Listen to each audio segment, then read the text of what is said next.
les 10 types de femmes à fuir, les 10 types de femmes à éviter. Bonjour à tous, bonjour à toutes, c'est Fabrice Julien, coach et auteur depuis 2010, expert en séduction et sexualité. Et dans cette vidéo, on va voir 10 types de femmes vraiment à éviter dans votre vie. Ça va baisser votre estime de vous, ça va vous attirer que des emmerdes, vous allez vous arracher les cheveux, vous allez devenir fou, ou vous allez perdre confiance en vous, ou vous allez perdre confiance en les femmes, vous allez dire « elles sont toutes comme ça ». Non, c'est pas vrai, elles sont pas toutes comme ça. Allez, c'est parti pour ces 10 types de femmes à éviter juste après l'intro. Mais avant de commencer, je vous offre un guide gratuit sur la séduction ainsi qu'une série de conseils gratuits eux aussi par email. Pour les recevoir, si vous êtes intéressé, c'est très simple. Cliquez sur le premier lien dans la description de la vidéo. Si vous êtes motivé, vous le trouverez. Abonnez-vous et activez la cloche parce que si vous ne le faites pas, YouTube ne vous préviendra pas à la sortie des prochaines vidéos et vous allez rater des pépites. Mettez un like pour me faire savoir que vous pensez que cette vidéo est utile et pour que j'en fasse d'autres comme ça ou sur ce thème-là. Si vous pensez que ce contenu est utile, partagez-le en public ou en privé, je comprendrai. Vous pouvez aussi me laisser un commentaire, je les lis tous et j'y répondrai avec grand plaisir. Alors évidemment, il y a des types de femmes à éviter pour une relation et il y a des types de femmes à éviter pour un coup d'un soir. Évidemment, si c'est juste pour baiser comme ça pour l'hygiène, je veux dire, bon, qui suis-je pour vous dire d'éviter telle ou telle femme? D'accord. Maintenant, je vous parle ici vraiment que si vous traînez avec elle sur le long terme ou si vous êtes en couple avec elle, vous risquez de prendre très cher. Et je ne vous juge pas parce que moi-même, j'ai été en couple avec une fille un petit peu très angoissée, on va dire, très instable. Et au final, tu peux faire ce que tu veux pour elle, ça se retourne toujours contre toi. Tu vois ce que j'ai envie de te dire. Donc, premier type de femme, la fille qui est indisponible émotionnellement. Qu'est-ce que c'est que la fille qui est indisponible émotionnellement? C'est la fille où, je sais pas, tout va bien entre vous, tout se passe bien, vous êtes, voilà, il y a une relation vraiment enchantée qui vous tend les mains et pourtant, elle fuit. Elle fuit, elle évite, elle sabote, elle fout la merde, elle ne sait même pas pourquoi, etc. Elle a peut-être peur de l'engagement, elle a peut-être, voilà. Elle est indisponible pour l'instant, elle n'est pas assez mature, ou elle n'est pas prête, ou elle n'est pas sortie d'une relation de couple, par exemple. Elle fait que de parler de son ex. Elle est toujours là à vous comparer à son ex, à dire qu'elle cherchait un mec qui était aussi bien que son ex, voilà. Ça, c'est vraiment à fuir. Celle aussi qui chasse un idéal. Elle est là, oui, je veux que mon mec fasse 1m90, il ait les yeux bleus, il soit surfeur, il soit aussi médecin ou ingénieur, il soit ci, soit ça. Voilà. Donc, ce que je veux dire, c'est que là, c'est la fille qui est vraiment pas prête, indisponible émotionnellement, pas mature, un petit peu encore ado dans sa tête, voilà. Deuxième type de femme à fuir, quand tu crois que les mecs, c'est une liste de courses, il y a déjà un problème. Deuxième type de femme à fuir, la femme qui est rabaissante, qui est hyper exigeante, qui est hyper pointilleuse, etc. Parce qu'avec elle, votre estime de vous va vraiment baisser. Je sais pas, elle vous dit, vous laissez traîner un verre sur votre table, c'est la crise pendant 3 heures parce que vous êtes sale, vous rangez pas, vraiment vivre avec vous c'est infâme, tu vois. Ou alors vraiment elle laisse rien passer, elle est stricte, rigide, comme je dis pointilleuse, elle est rabaissante dans ses manières. C'est même pas qu'elle prend le verre et elle le met dans la vaisselle, non, c'est qu'elle te rabaisse, elle t'enfonce, elle te... Voilà. Qu'est-ce que j'allais dire? Oui, c'est le même type de femme qui, quand vous vous ouvrez à elle, en disant « ouais, je me sens comme ça quand il y a ça », au lieu de t'aider, elle te rabaisse, elle t'enfonce, elle te casse. Quand tu t'ouvres à elle, elle te trouve faible, elle t'enfonce, tu vois. Voilà, ça c'est le type de femme à éviter. Troisième type de femme à éviter, la femme qui est célibataire, revendiquée. C'est-à-dire, moi j'arrête les hommes, non, il faut être célibataire, de toute façon, ça sert à rien, nanana. Alors, c'est une protection, évidemment, c'est une carapace, etc. C'est toutes les filles qui détestent admettre que dans leur vie, elles ont besoin d'un homme. Nous, on a besoin d'une femme, on l'admet. Un homme a besoin d'une femme, une femme a besoin d'un homme, enfin ça, les énergies s'équilibrent. En tout cas, même si vous êtes homosexuel, que vous regardez cette vidéo, vous avez besoin de quelqu'un. Vous avez besoin d'une moitié qui vous attire sexuellement. Vous n'avez pas besoin pour en vivre. Effectivement, on peut boire, manger, pisser, aller aux chiottes sans être en couple. Évidemment, on peut vivre sans être en couple. Mais tout le monde, ou presque, au fond de soi, tend à trouver sa moitié. C'est dans l'être humain, tu vois, c'est inhérent. Et toutes les personnes qui te diront le contraire, soit elles mentent, soit elles se voilent la face parce qu'elles sont frustrées, elles ont jeté l'éponge, elles ont été trop déçues, elles ont des traumas, mais ce n'est pas sain, ce n'est pas naturel de dire je veux rester célibataire toute ma vie, de revendiquer son célibat, c'est pas sain. Ce que je veux dire par là, c'est qu'il faut être heureux célibataire, il faut être heureuse célibataire, et c'est comme ça que le mec, tu vas bien vibrer, et le mec ou la fille que tu vas rencontrer va être la cerise sur le gâteau. Mais revendiquer la joie d'être et de rester célibataire parce qu'on n'a pas besoin d'un homme ou d'une femme, et parce que c'est toutes des cons ou tous des cons, ça va pas. Vous vous rendez bien compte que ça ne va pas. D'ailleurs, souvent, ce type de femme, au fond, tu sens la pointe de frustration, d'agressivité. Elle te dit tous les hommes, de toute façon, sont des violeurs, tous les hommes sont des trompeurs, tous les hommes sont, voilà, tous les hommes sont infidèles, tous les hommes sont, je sais pas moi, immatures, tous les hommes sont, voilà. Donc voilà, tous les hommes sont, ça sent pas bon.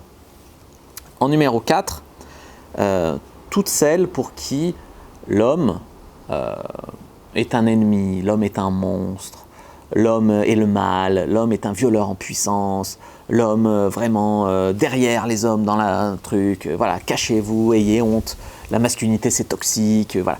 Toutes les femmes qui sont dans cet état d'esprit-là, un couple avec elles, c'est compliqué à moins d'être un homme soja avec les couilles coupées. En numéro 5, bien sûr, la femme égoïste, qui pense qu'à elle, qui parle que d'elle, qui est là et qui pense qu'à sa gueule. Finalement, elle ne vous respecte pas, hein, je veux dire, vous êtes au mieux son faire-valoir ou au mieux elle se sert de vous, mais elle ne vous respecte pas. Tu vois, ce genre de fille qui est tout à fait inutile, mais qui part du principe que tout lui est dû. La princesse absolue, celle qui est emmerdeuse par principe, tu vois, comme si elle était tellement bien que pour la mériter, tu devais supporter qu'elle t'emmerde à fond. Et il y a des nanas qui mettent un point d'honneur à t'emmerder. Il y en a même qui croient que c'est comme ça qu'elles vont te séduire, alors que toi, tu es là en mode je reste, mais elle m'emmerde. Elle croit que tu restes parce qu'elle t'emmerde. Et ça, c'est un gros problème. Alors, il y en a, c'est un problème qu'elles mettent la confiance dans le couple. Vous ne savez pas, elles se disent je vais être sûre qu'il reste avec moi, donc je l'emmerde à mort, et s'il reste, c'est qu'il restera toujours. Non, elles n'ont pas compris qu'il y a un point. Tu sais, c'est comme le lavabo, il y a un trop-plein. C'est-à-dire que si tu emmerdes trop à un moment, tu dégages. Sauf si le mec ne se respecte pas, sauf si le mec n'a pas de couilles, il a peur de ne pas en trouver une autre, et du coup il reste malgré tout ça. Mais les femmes n'ont pas envie d'un homme qui ne se respecte pas comme ça, tout comme vous n'avez pas envie d'une femme détraquée, voilà, c'est la vérité. En numéro 6, la femme qui tout le temps souffle le chaud et le froid, elle apparaît, elle disparaît, probablement qu'elle voit 15 mecs en même temps, ou alors elle est mariée, t'es juste son amant, mais tu le sais pas, elle te ment, voilà. Les nanas comme ça, c'est un petit peu bizarre, tu vois. C'est la nana qui va probablement te mener en bateau, en tout cas se servir de toi, probablement. Si elle se sert de toi que pour le sexe, à la limite, c'est pas trop grave. Mais si elle se sert de toi pour autre chose, ou si toi, ça se rend fou, parce qu'il y a des mecs, ils ont tendance à vouloir ce qu'ils veulent pas. C'est-à-dire que plus la fille va être insupportable, plus la fille, ils vont dire « Ah, je la veux ». Puis après, une fois qu'ils l'ont, mais c'est pas grave, tu vois. Non, ça, il faut arrêter. Probablement qu'elle est en couple et que quand elle a une fenêtre, elle veut baiser ailleurs. Tu voudrais pas qu'elle soit en couple avec toi parce qu'elle te ferait pareil, probablement. Ou alors elle voit 15 mecs en même temps, c'est pour ça qu'elle t'appelle, elle te sonne tous les 15 jours quand elle a besoin. Enfin, voilà. Après, je veux dire, il faut rester indulgent. Il y a des filles, elles vivent un truc dans leur vie. Je sais pas, leur papa fait un malaise, du coup, elles ne pensent plus au dating. Et du coup, elles reviennent 15 jours après comme si de rien n'était, et c'est parce qu'elles ont eu un truc grave dans leur vie. Ça peut arriver, mais ça reste quand même très marginal. La plupart des nanas qui font ça, c'est instable. Voilà. En numéro 7, il y a deux extrêmes, je les ai rangés ensemble. Celle qui fuit dès que tu parles de sexualisation, ou celle qui fuit dès que tu parles de sérieux. Pourtant, c'est les deux revers d'une même pièce, mais des fois, ça va ensemble. C'est-à-dire que c'est la même fille à qui, si tu lui parles trop vite de mariage, d'enfants, d'emménager ensemble, elle disparaît. Si tu lui parles trop vite de flirt, de taquiner, de sexe, de coucher ensemble, elle fuit aussi. Tu vois bien que le problème ne vient pas de toi, ne vient pas de ta méthode de drague. Le problème vient d'elle, de sa réception, de qu'elle ne sait pas ce qu'elle veut, qu'elle a peur de tout.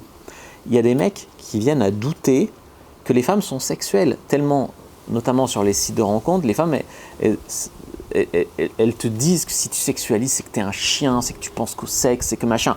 Mais en même temps, elles ne voudraient pas d'une relation où il n'y a pas de sexe, où il n'y a pas de flirt, où il n'y a pas de sexualité. Parce que le mec, il se la joue super sérieux, qui est super, et ben du coup il l'intéresse pas, il la fait pas vibrer, il l'accroche pas. Et tu vois, et c'est typiquement ces nanas qui feront perdre votre temps parce que déjà elles savent pas ce qu'elles veulent, elles savent pas se situer. La vérité c'est qu'au fond elles ont pas confiance en elles, elles ont peur du sexe, elles ont des mauvais critères de sélection, elles sont pas fun du tout. Donc voilà, la vérité c'est que le tri doit se faire de lui-même. C'est pas vous qui devez faire semblant d'avoir honte de sexualiser. Quand c'est bien fait la sexualisation, ça fait un tri. Toutes les nanas qui disent ah ça dégage. Par contre si c'est mal fait, je sais pas, les mecs qui envoient une photo de sa bite de but en blanc, c'est mal fait, ça va pas. Et le mec qui fait ça, il mérite de se faire dégager par la fille. Tu vois. Donc à partir du moment où la sexualisation c'est bien fait, que la fille commence gna, c'est out.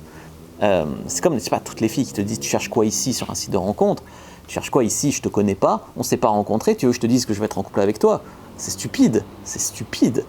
Un mec qui dirait ça serait désespéré ou menteur.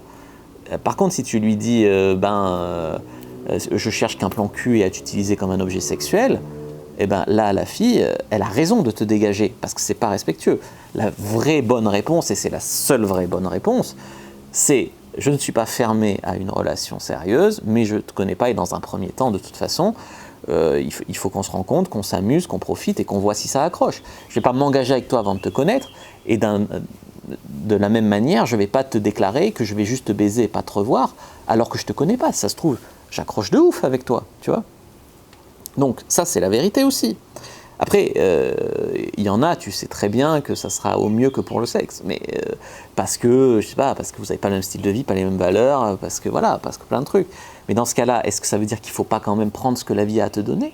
Parce que carpe diem, hein, demain tu peux te prendre une brique sur la tête, te faire écraser, voilà. Donc si tu profites pas quand tu as moyen de profiter, à te poser 1000 questions, à te dire oui, mais peut-être que ça ne deviendra pas sérieux, et alors, je veux dire, à un moment, arrête de voir à 10 ans plus tard. On commence par voir un petit peu un pas devant, 2 pas devant, 3 pas devant, 6 mois devant, 1 an devant, mais au début, faites un pas après l'autre. Alors, type de femme à fuir numéro 8, celle qui est infiniment insecure, celle qui est toujours besoin d'être rassurée sans cesse, c'est un puits sans fond. Toujours il faut que tu la valides, toujours il faut que tu l'accompagnes pour tout, toujours il faut que tu la rassures, etc. Elle est super needy, super pot de colle, mais à la fois elle l'admettra probablement pas, ou alors elle est tellement needy qu'elle se respecte pas. C'est-à-dire qu'elle est là et tu peux mal la traiter, mal lui parler, mal le machin, elle te recadre pas. Elle se laisse parler comme à une serpillière, tellement elle n'a pas d'estime d'elle, tu vois, tellement elle est insécure. Donc tu veux pas d'une femme qui se respecte pas non plus. Tu veux une femme qui se respecte et qui te respecte dans une juste mesure. Donc, ce que je veux dire ici, c'est que, et aussi je voulais dire, dans les filles qui sont infiniment insécures et qui ont toujours besoin d'être validées, c'est le même genre de filles, et j'en connais une, qui passent leur temps à aller se foutre à poil en club libertin pour que les mecs bandent sur elles. Et tu vois, et au final, c'est un puits sans fond, parce qu'elle n'en aura jamais assez de bites, jamais assez de mecs qui bandent pour elle, et tu peux rien faire. Parce que le problème, il est en elle. Numéro 9, la perverse narcissique. Comment ne pas en parler ? On parle toujours des mecs pervers narcissiques. Les meufs, elles voient un petit truc qui dépasse, elles t'accusent d'être pervers narcissique. Comment ne pas parler de la perverse narcissique ? Il y a aussi des femmes perverses narcissiques, évidemment. Il y a des menteuses, des manipulatrices, des profiteuses, des allumeuses. Il y en a. Après, il ne faut pas en voir partout. C'est-à-dire, tous les mecs qui vont vibrer allumeuses, profiteuses, qui vont en voir partout des allumeuses et des profiteuses, déjà, ils ne verront pas celles qui ne le sont pas, et ils vont vibrer tellement qu'ils vont attirer ce type de femmes-là. Je veux dire, il n'y a vraiment pas que ça dans la vie. Tu sais, c'est comme les femmes qui tombent toujours sur des mecs qui les maltraitent ou qui les battent. Il n'y a pourtant pas que des mecs qui maltraitent les femmes, mais elles vibrent tellement sur un trauma ou sur des trucs comme ça. Elles vibrent comme ça inconsciemment et du coup elles attirent que ce genre de mecs. Pourtant il n'y a pas que ça. Ben là c'est pareil. Il faut sortir de ces croyances-là. Et en numéro 10, celle qui est dans une situation de folie, là j'ai eu un coaché récemment, il rencontrait une fille. Elle lui dit, moi je vis à l'étage au-dessus de mon ex-mari, on a une maison, moi je vis au 2e étage, je vis au 1er étage, il vit au rez-de-chaussée, c'est plus pratique pour la garde des enfants, ils ont qu'à monter l'escalier, mais t'inquiète pas, je suis ouverte à un couple, seulement par respect on se verra pas chez moi, Elle cherche un homme, alors super exigeante également, elle cherche un homme idéal, parfait, machin, en lui proposant des conditions de folie, en étant elle-même pas idéale ou parfaite évidemment, Elles oublient qu'elles ont déjà un enfant, que voilà, etc. C'est dingue, voilà, on peut le dire. Et s'il n'y avait pas autant de morts de faim, de désespérés, etc., qui acceptaient ces conditions de merde, qui leur léchaient les bottes pour elles avec ces conditions de merde, elles se remettraient en question, elles proposeraient des conditions décentes, elles se remettraient en question, tu vois. Tu as aussi toutes les folles du sexe, les folles aux chats, celles qui ont 10 chats. La meuf, elle a 7 chats, elle est célibataire, elle a 7 chats. Je veux dire, comment ça peut aller bien? Voilà. Après, ça peut être une fille qui, tout simplement, va être un peu indulgent, a besoin de câlins, est gentille comme tout, adore les animaux. Après, il faut toujours laisser un poil le bénéfice du doute. Les clichés, ils viennent pas de nulle part, d'accord? La fille aux cheveux bleus, anneaux dans le nez, machin, il y a des chances qu'elle déteste les hommes. Il y a des chances. Après, on peut toujours laisser une chance. Après, voilà, il ne faut pas non plus tomber dans le panneau. Des fois, tu vois, on dit non aux amalgames, mais des fois, le panneau, il est comme ça, le panneau, le drapeau rouge, red flag. Là, tu vois. Après, vous avez peut-être trouvé extrêmement dur avec ces 10 profils de femmes. Et si vous êtes une femme, peut-être que vous avez semblé vous reconnaître dans un autre de ces trucs-là. Mais je suis tout aussi dur quand je fais sur ma chaîne pour femmes les 9 symptômes à fuir, tu vois. C'est comme ça qu'on entend des vérités. Après, vous pouvez m'en vouloir sur le coup, mais au final, ça va résonner en vous et vous avez le choix de vous remettre en question ou de dire « j'ai raison, c'est des conneries ». On n'est pas là pour dire « je suis d'accord, je ne suis pas d'accord », c'est pas un avis que je donne, d'accord? Je coach depuis 10 ans, des choses qui se révèlent sur le terrain. Voilà, après, vous êtes libre de faire ce que vous voulez. Moi, je le fais dans une démarche bienveillante pour vous. Voilà, j'espère que cette vidéo quand même vous aura plu. Si c'est le cas, vous savez quoi faire, un like, téléchargez votre guide gratuit, etc. Et regardez d'autres vidéos qui s'affichent à l'écran pour aller plus loin, vous abonner, bientôt les 100 000 abonnés. Moi, je vous dis à bientôt et que le Dieu de la séduction soit avec vous les amis.